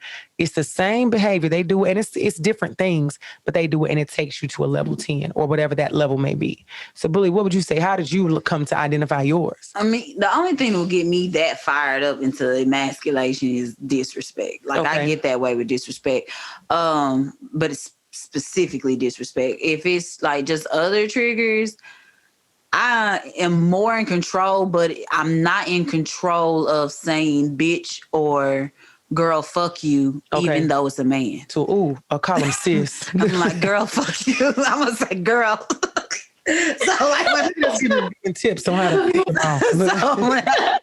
So if I'm triggered, I'm going to automatically say girl or bitch. And I'm going to say, and no disrespect to a girl, because when I say to a girl, it means greatness. Yeah, but when I say it to a boy, it means everything wrong.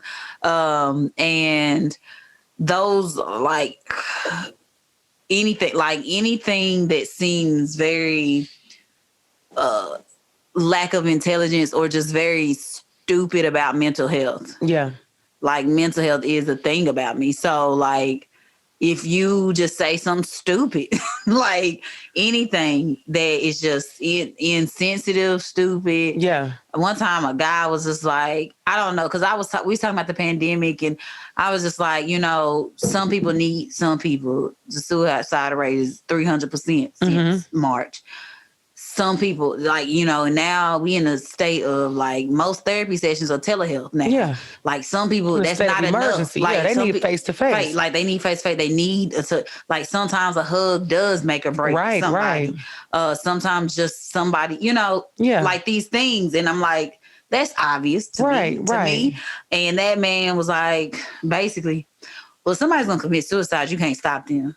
Oh, wow. And that's just what it was. That was it. And I'm like, yeah, to some extent. Yeah. But you could be the difference. Yeah. Yeah. If somebody called, some people who have been stopped from doing it. Yeah. So I was like, there's plenty of people who've been stopped. Yeah. It's evidence. There's plenty. Right. There's plenty of people where when they called and that person came, when that safe space came, that changed. Yeah. And people have plenty narratives.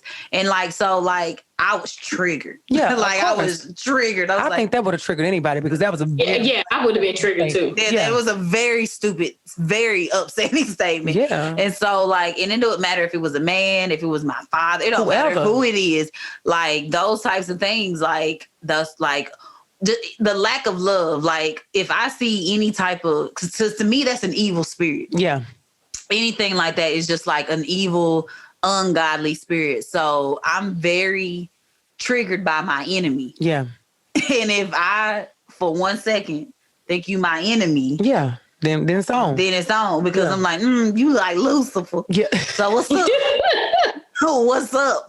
Like, what is up? Yeah. Because like, now I gotta fight you. Now the other side of God gonna come out. The one, the one with the immaculate, that guy, the one with the flood. Yeah. That guy. Yeah. You know what I'm saying? The one that burnt down Sodom and Gomorrah. That guy is gonna be this person over here. Because you done triggered me, and I think you my enemy now.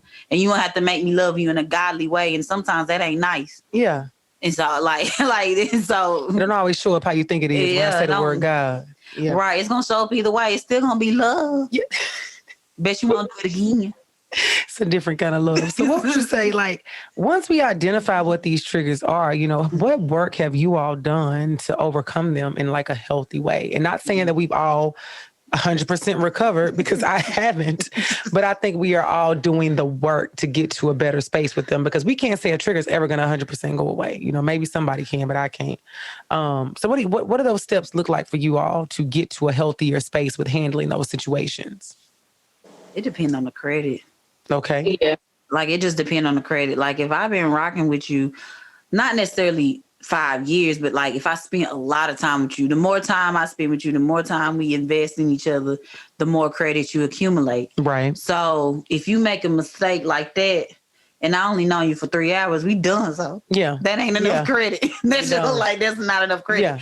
But if we done being cool, we done being like this for 2-3 years, I don't know, whatever, we work together, something, I don't know. Well, anytime we done spent a lot of investment in time, okay, maybe I'm going to give you, maybe this is a learning experience. Yeah, makes it a little bit easier. You know what I'm saying? I'm more forgiving. Yeah. I'm more not as, black and white on the cutoff. Yeah. Because I can cut you off. Right. Like, I love cutting things off at the root. like I love it. But, it depends on the credit. Like, again, if you're my family member, obviously, I'm going to give more leeway for us to fix it. Right. If you're doing this because we're going to have to still deal with each other. So it's about evaluating the situation. But at the end of the day, family is not a choice. Yeah. Any extracurricular activities, i.e. a man, i.e. a partner, that's extracurricular. Talk to me. That's a choice. Yeah. So why would I choose something that could potentially hurt me? Why would I choose something that I don't like? Yeah. If it's a choice. Makes sense. So if I can choose to just cut you off and not deal with it, then chances are I'm going to do that because I don't like wasting time. Yeah. So if it's a problem, we just need to just cut it off because I'm not going to, I don't respect you. Again, I don't like disrespect. So the moment I don't respect you, you're not getting shit out of me. Yeah. There's nothing you could get out of me. There's nothing good that you could get out of me. So what is it? So it just depends on credits. That's my maturity. Yeah. I'm not going to waste your time. I'm either, if you got enough credit, I'm going to try to teach. I'm going to try to talk through you. There's always a why. Right. Maybe you didn't mean it like that. Yeah. Maybe you aren't as good as well versed as I thought. Exactly. Maybe you can explain yourself the way I can explain myself. Yeah. Let me, everybody has flaws and strengths. Yeah. So, if I know that, I may give you more of a chance. I may talk it through. And that's my emotional maturity. Yeah. My emotional maturity also is, nope, this one's too far. Yeah. I'm going to just cut it off now. Because any good farmer knows you don't catch poison and just let the tree grow. You cut it. You cut it from the root. You don't just let it get into a bigger problem. Yeah. You cut it. And that's also maturity. Yeah. What would you say? Jen, what would you say? I mean, I think I've leaned on trying to figure out initially, let me be self-reflective, and is this me? Let me check myself first, and then it's a matter of, and I think still in checking myself, it's a matter of if I can't move past whatever this is, then I need to figure out how to either, because I think the one thing we haven't talked about is maybe reestablishing some boundaries. Okay. Yeah. Do you think based on sometimes if you do find that you're triggered, it may be necessary to reestablish a boundary? Yes. Okay. Yes. Because I do think, for me, I think triggers are instantaneous and things that can, again, trying to be self-reflective or figure out what they are. I think they can be expansive for several different reasons, right? Something can be something that's laid dormant for some time, and then something can be, maybe really, really fresh that has nothing to do with that person. Other than them being the carrier of said, statement or whatever happened. So I think it could be a matter of reestablishing boundaries, also really kind of self-reflecting and really checking myself in what's going on and really trying to figure out why it elicited that type of response from me. Okay. Because I think the one thing that's important to talk about in terms of triggers are, for me, it can be a bit explosive. Okay. Or, as we're talking about blacking out or kind of not being in control of what my response is to you, I look at that as a very, let me manage Jennifer. Yeah. But at the same time, if I can't manage Jennifer in dealing with person A, then what is it about person A that elicits this type of behavior that I don't like in myself? Yeah. And maybe that's the time to put them in kind of those two previous categories that we've already talked about. Right. Again, cutoff queen may reemerge and say, you know what, you just sound too ignorant and I'm not going to be able to deal and manage with this. Or let me reevaluate this and figure out, do I need to reestablish boundaries, or let's talk through this and see how we, maturely come to a resolution here, or figure out how we manage.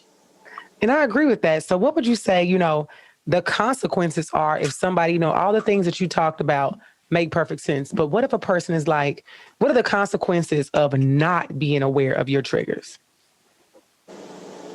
I mean, I think those can go real rogue, right? Like, I think, again, I can only manage myself. And when I am triggered, it is not good. I'm cutting you off at the knees. I think Bully mentioned it, emasculating you. Like, I'm coming for blood. Like, if it's a trigger for me, then you're going to be well aware. You're going to be clear. And I got nothing else for you. Like, I'm coming for it to be the end all be all. You're going to be aware not to touch the hot stove again.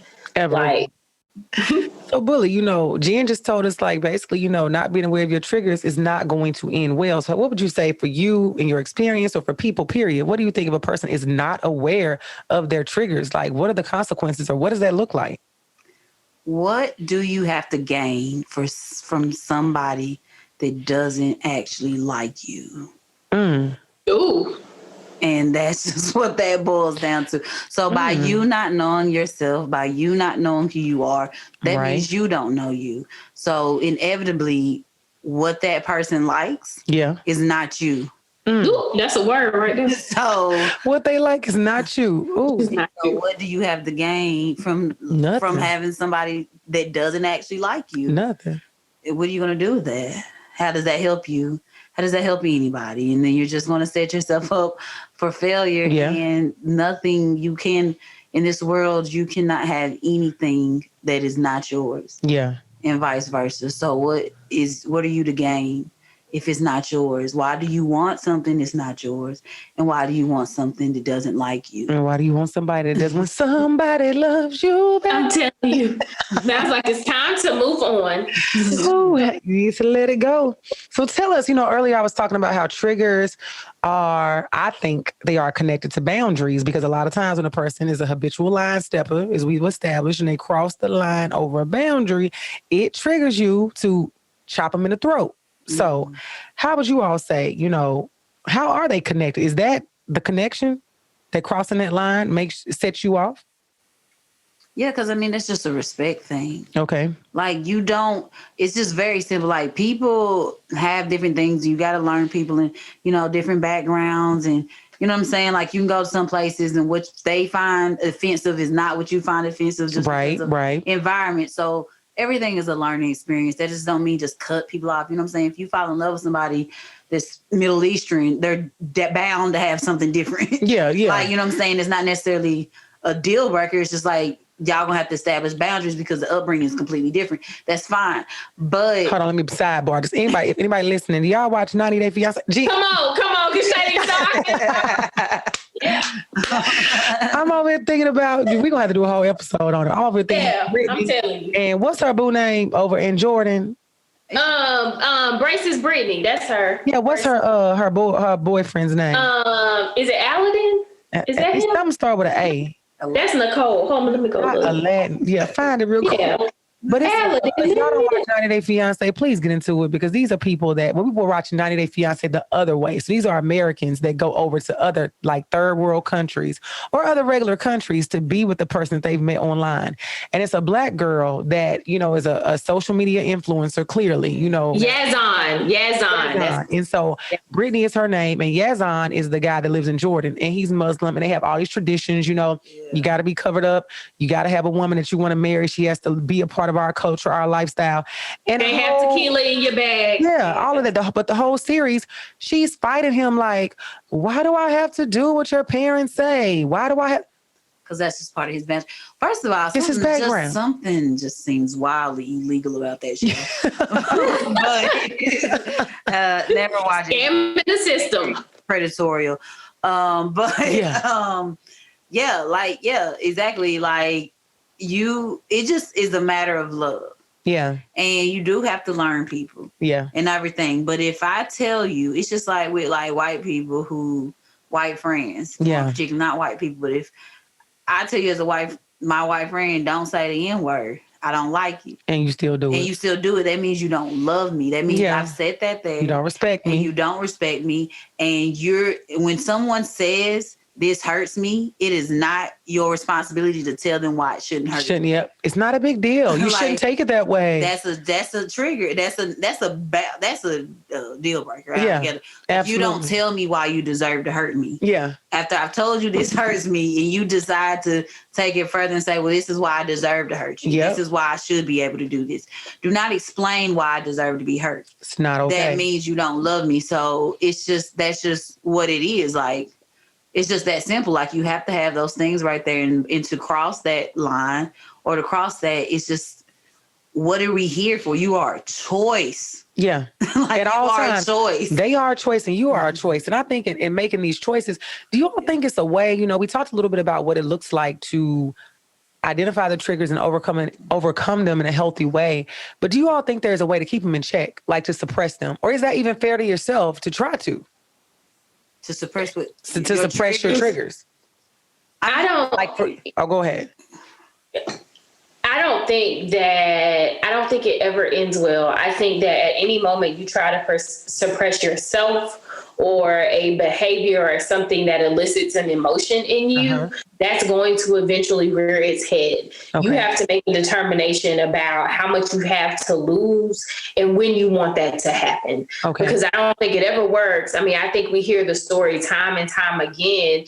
And I think that's what the pandemic revealed for people in relationships is because once you have this routine and this behavior about yourself, you having having this thing or this trigger, this thing that elicits this emotion out of me or this disrespect that maybe occurred in our relationship, we could go our separate ways. Right. Or we could go and do something else. But when we're in this stagnant position where we have to be with one another on a regular basis, it ultimately we can't really suppress that behavior, right? Yeah. So this person maybe every day is pushing that button and doing that one thing that we ultimately don't want them to do, and we can't get away from it.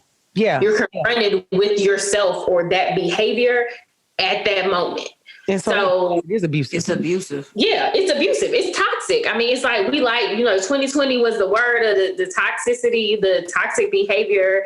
I was talking to a friend. They were like, well, I guess I'm just a little toxic. Well, that's not okay. Like, that's not a good thing to say. Social media, not okay. I just like this toxic. I saw something today, like this roundtable discussion about toxic behavior. Like, that's not a positive thing. Yeah. And ultimately, earlier we talked about protecting our peace and our energy, and you see all these things about self-care. And ultimately, you have to make a determination about whether or not I want to continue to allow this behavior to impact my life. Right. And that's really what boundaries, deal breakers, triggers all come down to is if a person is self-aware enough to know that these behaviors I term to be toxic and not beneficial for my sanity on a regular basis, then I'm going to choose not to engage. Yeah. Like, I assure you, there are plenty of people out here that maybe don't have that behavior, or I'm self-aware enough to just be okay to hang out with me. Yeah. Because like to be locked up in a house with you for months and have to be dealing with that is abuse. It is. It's like, it's just not okay. But that's why, again, like she said, it's so important to do that self-work, because you got to figure out what you really want for yourself on your own. Yeah. It's like, you know what I'm saying? If there is something that you don't like about yourself, you need to figure that on your own. Yeah. You don't need somebody to tell you that. You fix it. If you, like I'm saying, if you want to be better at something or do something, if there's something that you don't like about your own personality, you fix it on your own, because it doesn't help to suppress it. Right. Because again, what do you have to gain for somebody who don't even really like you? Yeah. If that's a part of you, like, you do your self-work, you figure out what you don't like about you. Yeah. You change it without a person. Right. You change it for yourself. You do it for yourself, and you become whoever you're going to be that you're comfortable with. Yeah. So that's when you present yourself to another person. When you are good with who you are, when you are whole, then you present yourself to that person, and don't suppress it, because if you do, then they're going to end up liking something that is not true. That's not you. That's a word. And so, like, what do you have to gain? Yeah. Like, to suppress it. You wind up, what you said in the beginning, you wind up being with somebody that does not like you. Yeah. Like, how does that help anything? Like, just tell them, and like, it doesn't matter. Like, don't go crazy on the first date or nothing, but I'm very honest. Yeah. On the first time you meet me, I asked somebody who was just like, just this other week, like, ooh, you gonna be my girlfriend, you gonna be my wife. You know how niggas are, just with the charm, Right. And I was like, okay. Yeah. Now I'm about to tell you everything. Yeah. I'm about to be like, that's what you think. Let's go. Exactly. I'm about to tell you everything I'm about. Like, because I'm gonna shut you down now because you think you like me, but you don't like me. Nah, you not don't reality. know me. And so like you just have to, assess the situation, but it gains you nothing to suppress yourself. Yeah. For a choice. Right. That's the key word for a choice. A that person you can choose. There's a billion people in this world. You have to answer for it one way or the other. It would have come down to find somebody like you. Find somebody that like you. That way. Say, I like who like me, and find somebody like you. Right. And on that note, we'll be right back with the resolution.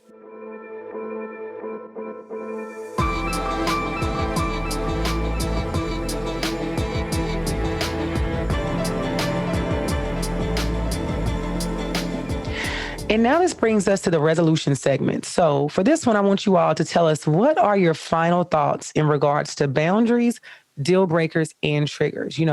How do we properly handle all of these things to wind up in healthy and fruitful relationships? Or do we just throw the whole relationship away? No, I'm playing. So I always say that. But honestly, I'll start with you, Jean. How do you think we can properly handle all three of these with care to wind up in the right relationship? I think doing the self-work to understand for you what are your boundaries, deal breakers, and triggers. Because if you're willing to invest in yourself, then you're going to be less likely to allow people to step out of bounds or to do things that will ultimately be hurtful to you as an individual and will be ultimately the beginning of the demise of your relationship as a collective. I agree. Couldn't agree more. And Bulli, what would you say? I'm also that same thing. Know yourself. Yeah. Know yourself first. Get yourself to where you need to be first. Then present yourself to the others and make it a hard. This is what the deal is. Yeah. I mean, it's a business. It's a choice. Yeah, it's a choice. It's a choice. So just put it all on the table. This is who I am. So at the minimum, if they leave, okay. Yeah. They don't like you, and that's okay. That's okay. Through your head. They don't like you. If you present yourself and they don't like it, they don't like you. Well, Smokey say he don't like her. Right. Why would you want somebody that doesn't like you? So it's fine. It's fine. Present yourself. Get yourself together to where you are okay with yourself. Present that version of your worked on, self-reflected self. Yeah. And if they say deuces, if they don't like it, good. Now we've not wasted time. But at least at the minimum, if they keep on persisting, some people still are manipulators. So you may get into that. But for the most part, if they still bang with it, then you found somebody that likes you. So it's a win-win situation for you to take care of yourself first. Know yourself. I love it. Like manipulators, we talked about that earlier this season. So if you haven't listened to that, go back and listen to it. I agree with both of you ladies said, but I also think that we need to add I think for me, I'm a person write it down, make it plain. If this is something that's new to you, foreign to you, or even if it's something that's old to you, it won't hurt for you to go back and write down. What are your deal breakers? What are things that are your non-negotiables? What are your things? What do your boundaries look like? And understand that the boundaries are things that really don't get crossed into until you get through that first step of what the deal breakers look like. And then once you're clear about those things, like Bulli said, only deal with people who really like you, that you have honestly not minimized your list because you felt like they were cute, or minimize the list because you felt like you don't want to be alone, or minimize the list because you're bored. Minimize the list for so many reasons, because it means that you are minimizing yourself and you are minimizing what you are worth. And we have to get back to a space overall as women where we recognize what we're worth. We recognize how valuable we are. We recognize that we are the prize, because we know these niggas ain't going nowhere. They going to be here to the end of time, and it's going to be plenty of them. But it's all about playing your own game to find the right, the one that's going to be the home run. I know we sick of getting the first, second, third base, getting thrown out on our way home. You're out. So we want to be able to hit a home run, hit a grand slam. And so I think if we're able to implement all the things that we've talked about on today's podcast, and if nothing else, like who likes you. That's to the men too. Like, to the men too, yeah. Yeah, don't get no woman that don't like your boundaries either. And don't be like, just because she cute, got a fat ass. That ain't. There's other people with that. Yeah, with that, I promise you. There's a lot of people in this world that fit your description. Exactly. You just have to be patient and understand and know what you want because, and this is not to go too far into it, but I was listening to it was Wale's Red Table Talk. And, he's on there, he's a Virgo sensitive man. I don't deal with Virgo men. I'm a Virgo, but I don't deal with Virgo men. And they were talking about love and stuff. And so finally somebody asked him straight up, like, Wale, look at the camera and tell the people what you want in a woman. And he literally said some shit along the lines of like, she need to tell me, boy, fuck you. I was like, Jada. No, I'm straight. Jada was saying at the same time, like, boy, you don't even know what you want. Like, get up out of here. You sitting here talking about, and the episode just went on and on. It was so many questions they were asking him that were super valid, even though and he was talking out both sides of his mouth. Like one breath he was saying, I want this. And they would ask him a question like a why or a follow-up. And he had no answers. Like it was all about what the woman needs to do for him. So I just brought that up to know what it is that you want. You cannot be out here in the world. And this applies to every episode of the podcast. Like you just can't be out here hoping and wishing and praying and thinking that you know what you want when what you want could be right there in front of you and you have no idea. Because you didn't figure out who you was first. Yeah. By yourself. By yourself. Know yourself in the words of Drake. Yep. Know yourself. So on that note, ladies, give yourselves a round of applause. Today's episode has been amazing. This was such a powerful and wonderful conversation. I'm so glad that we were able to have it. I was definitely able to pick up some gems. I thank y'all so much for rocking with me. Your opinions are always valued and appreciated. And on that note, we'll be right back with the Montana Minute.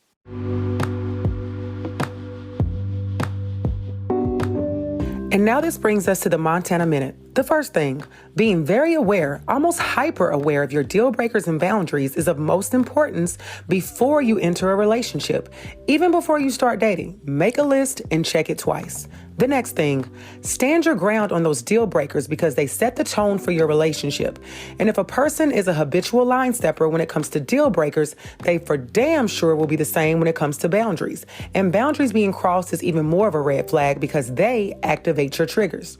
And the last thing, check your triggers often and check your progress in overcoming them.